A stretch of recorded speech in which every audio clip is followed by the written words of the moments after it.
ഇപ്പോൾ പുറത്തുവരുന്ന ഏറ്റവും പ്രധാനപ്പെട്ട വാർത്ത, രാഹുൽ മാങ്കൂട്ടത്തിനെതിരെ ഒടുവിൽ ഒരു കേസ് ചാർജ് ചെയ്തിരിക്കുന്നു. ക്രൈംബ്രാഞ്ചാണ് കേസെടുത്തിരിക്കുന്നത്. പിന്തുടർന്ന് ശല്യം ചെയ്തു എന്ന കുറ്റത്തിന് പുറത്ത് സ്വമേധയാ ആണ് ക്രൈംബ്രാഞ്ച് ഇപ്പോൾ കേസ് എടുത്തിരിക്കുന്നത്. ഷിജോ കുര്യൻ അതിന്റെ വിശദാംശങ്ങൾ നൽകും. ഷിജോ, സ്വമേധയാ എടുത്ത കേസാണ്. അതിന്റെ ഒരു സൂചന മുഖ്യമന്ത്രി നേരത്തെ നൽകിയതാണ്. ക്രൈംബ്രാഞ്ചിന്റെ നീക്കം എങ്ങനെ?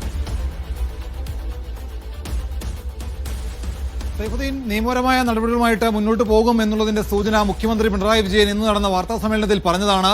അതിന് പിന്നാലെ കേസെടുക്കുന്നതുമായി ബന്ധപ്പെട്ടുള്ള തുടർ നടപടികളിലേക്ക് ഏത് രീതിയിൽ കടക്കണമെന്നുള്ള ഒരു ആലോചന സംസ്ഥാന പോലീസ് മേധാവിയുടെ നേതൃത്വത്തിൽ വകുപ്പിലെയും ബന്ധപ്പെട്ട ഉദ്യോഗസ്ഥരുമായിട്ടൊക്കെ നടന്നിരുന്നു. അതിന് പിന്നാലെയാണ് രാഹുൽ മാങ്കൂട്ടത്തിനെതിരെ ഇപ്പോൾ ഈ സമയം ക്രൈംബ്രാഞ്ച് കേസെടുത്തിരിക്കുന്നു എന്നുള്ള ഏറ്റവും സുപ്രധാനമായിട്ടുള്ള വിവരം പുറത്തുവരുന്നത്.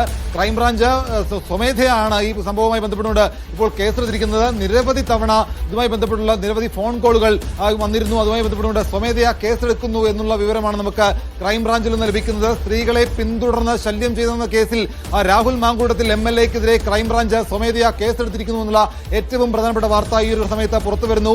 രാഹുൽ മാങ്കൂട്ടത്തിനുമായി ബന്ധപ്പെട്ടുകൊണ്ട് നിരവധി ആക്ഷേപങ്ങൾ സമൂഹ മാധ്യമങ്ങളിൽ ഉയർന്നു വന്നിരുന്നു. അതുപോലെ അതുമായി ബന്ധപ്പെട്ടുകൊണ്ട് നിരവധി ശബ്ദ സന്ദേശങ്ങളടക്കം ഉയരുന്ന ഒരു സാഹചര്യം കൂടി ഉണ്ടായിരുന്നു. എന്തായാലും ഈ കേസുമായി ബന്ധപ്പെട്ടുകൊണ്ട് ക്രൈംബ്രാഞ്ച് സ്വമേധയാ കേസെടുത്ത് മുന്നോട്ട് പോകാനുള്ള ഒരു തീരുമാനമാണ് ഇപ്പോൾ എടുത്തിരിക്കുന്നത്.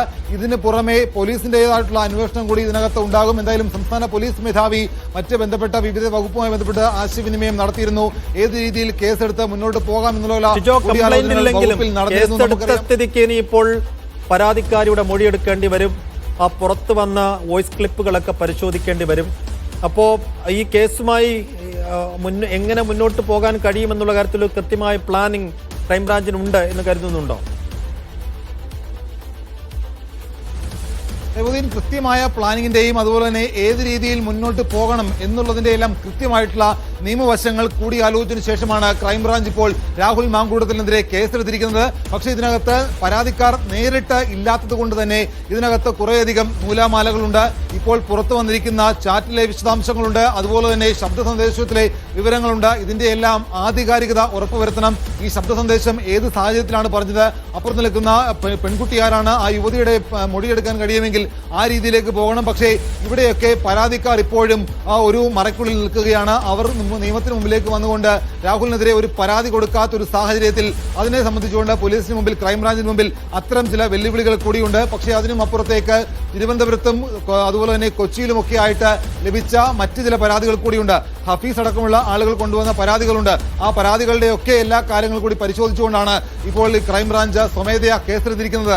നമ്മൾ ഇതിനകത്ത് ഉദാഹരണമായിട്ട് എടുത്തു കാണേണ്ടത് ഹേമ കമ്മിറ്റി റിപ്പോർട്ടിലെ ഉള്ളടക്കം പുറത്തു വന്നതിന് പിന്നാലെ ക്രൈംബ്രാഞ്ച് പരാതിക്കാർ ഇല്ല എങ്കിൽ പോലും സ്വമേധയാ കേസെടുക്കുകയും അതുമായി ബന്ധപ്പെട്ടുകൊണ്ട് മുന്നോട്ട് പോവുകയും ഒക്കെ ചെയ്തതാണ്. പക്ഷേ പരാതിക്കാർ മുന്നോട്ട് വരാത്തത് കൊണ്ട് ക്രൈംബ്രാഞ്ചിന് ഈ കേസ് പിന്നീട് എഴുതി തള്ളേണ്ട ഒരു സ്ഥിതി വന്നിരുന്നു. ഇപ്പോൾ എന്തായാലും ഇതിനകത്ത് കൃത്യമായിട്ടുള്ള കാര്യങ്ങൾ ക്രൈംബ്രാഞ്ചിന്റെയും പോലീസിന്റെയും ഒക്കെ മുമ്പിലുണ്ട്.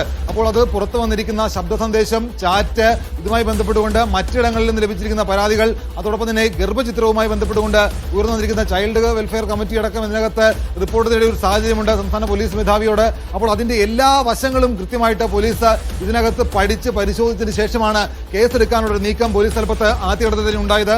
അതുമായി ബന്ധപ്പെട്ടുകൊണ്ട് സംസ്ഥാന പോലീസ് മേധാവി പ്രഭാട ചന്ദ്രശേഖർ മറ്റ് ബന്ധപ്പെട്ട ഉദ്യോഗസ്ഥരുമായിട്ട് ആശയവിനിമയം നടത്തിയിരുന്നു. അതിന് പിന്നാലെയാണ് സ്ത്രീകളെ പിന്തുടർന്ന് ശല്യം ചെയ്യുന്ന കാര്യങ്ങൾ ചുമത്തിക്കൊണ്ട് ക്രൈംബ്രാഞ്ച് ഇപ്പോൾ രാഹുൽ മാങ്കൂട്ടത്തിൽ MLA-ക്കെതിരെ ക്രൈംബ്രാഞ്ച് കേസ് രജിസ്റ്റർ ചെയ്തിരിക്കുന്നത്. ഇനി ഇതിനകത്ത് ഉടൻ തന്നെ തുടർ നടപടികൾ ഉണ്ടാകും. രാഹുൽ മാങ്കൂട്ടത്തിനെ ചോദ്യം ചെയ്യേണ്ടതായിട്ട് വരും. അങ്ങനെ അത്തരം കാര്യങ്ങളെല്ലാം ആ ചോദ്യം ചെയ്യലൊക്കെ നിർണായകമാണ്. രാഹുൽ മാങ്കൂട്ടത്തിന്റെ ഫോൺ പരിശോധനയ്ക്ക് വിധേയമാക്കേണ്ടി വരും. രാഹുൽ മാങ്കൂട്ടത്തിലുമായി ബന്ധപ്പെട്ടുകൊണ്ട് ഉയർന്നു വന്നിരിക്കുന്ന കാര്യങ്ങളിലടക്കം അദ്ദേഹവുമായി ബന്ധപ്പെട്ട് നിൽക്കുന്ന ആരൊക്കെയാണ്, അതിനെക്കുറിച്ച് ക്രൈംബ്രാഞ്ചിന് അന്വേഷിക്കേണ്ടതായിട്ട് വരും. എങ്ങനെ ഈ ശബ്ദ സന്ദേശം പുറത്തു വന്നു, ഏത് സാഹചര്യത്തിൽ, എപ്പോൾ, എവിടെ വെച്ചാണ് രാഹുൽ മാങ്കൂട്ടത്തിൽ ഇങ്ങനെ ഈ ശബ്ദ സന്ദേശം നൽകിയത്, ഗർഭചിത്രത്തിന് ഏത് കാര്യത്തിലാണ്, എങ്ങനെ, ഏതൊരു സാഹചര്യത്തിലാണ് അത്തരം പരാമർശങ്ങൾ നടത്തിയത്. അപ്പോൾ അതിന്റെ എല്ലാ മെറിറ്റുകളും പോലീസിനും ക്രൈംബ്രാഞ്ചിനും കൃത്യമായിട്ട് പരിശോധിക്കേണ്ടതായിട്ട് വരും. എന്തായാലും കേസ് എടുത്തു എന്ന് പറയുന്നത് മുഖ്യമന്ത്രിയുടെ വാർത്താ സമ്മേളനത്തിന് പിന്നാലെയാണ്. മുഖ്യമന്ത്രി വാർത്താ സമ്മേളനം നടത്തിയപ്പോൾ അദ്ദേഹം പറഞ്ഞിരുന്നത് ഇത് അങ്ങേയറ്റം ഗൗരവതരമായിട്ടുള്ള കാര്യമാണ്, രാഷ്ട്രീയ പ്രവർത്തനത്തിന് തന്നെ അങ്ങേയറ്റം നാണക്കേടായിട്ടുള്ള സംഭവമാണ്. അപ്പോൾ ഈ കാര്യത്തെ അത്യന്തം ഗൗരവമായിട്ട് തന്നെ സംസ്ഥാന സർക്കാർ കാണും എന്ന് പറഞ്ഞ് മണിക്കൂറുകൾ പിന്നിടുന്നതിന് മുൻപ് തന്നെ കേസെടുക്കുന്നതുമായി ബന്ധപ്പെട്ടുള്ള കൂടിയാലോചനകൾ പോലീസ് തലപ്പത്ത് നടക്കുന്നു. ആ പോലീസ് തലപ്പത്ത് കൂടിയാലോചനകൾ രജിസ്റ്റർ ചെയ്യപ്പെട്ടിട്ടില്ല എങ്കിൽ കൂടിയും രാഹുലിനെതിരെ ആദ്യം ആരോപണം ഉന്നയിച്ചത് റീനു യുവനടിയാണ്, റിനു എന്ന യുവനടിയാണ്. യുവനടിയുടെ ആരോപണത്തിന് പിന്നാലെയാണ് ഈ പറയുന്ന വോയിസ് ക്ലിപ്പുകളും ചാറ്റുകളും ഒക്കെ പുറത്തു വന്നത്. ഇപ്പോൾ ഈ നടിയിൽ നിന്നും സ്വാഭാവികമായും ഇപ്പോഴത്തെ അടിസ്ഥാനത്തിൽ മൊഴിയെടുക്കാൻ സാധ്യതയില്ലേ? അപ്പോൾ ഈ നടിയടക്കം ഇപ്പോൾ വോയിസ് ക്ലിപ്പ് പുറത്തു വന്ന ആരോപിത അതിജീവിത അടക്കമുള്ളവർ ഈ കേസുമായി സഹകരിക്കുമെന്നൊരു ആത്മവിശ്വാസം, പ്രതീക്ഷ ക്രൈംബ്രാഞ്ചിനുണ്ടോ ഇപ്പോൾ?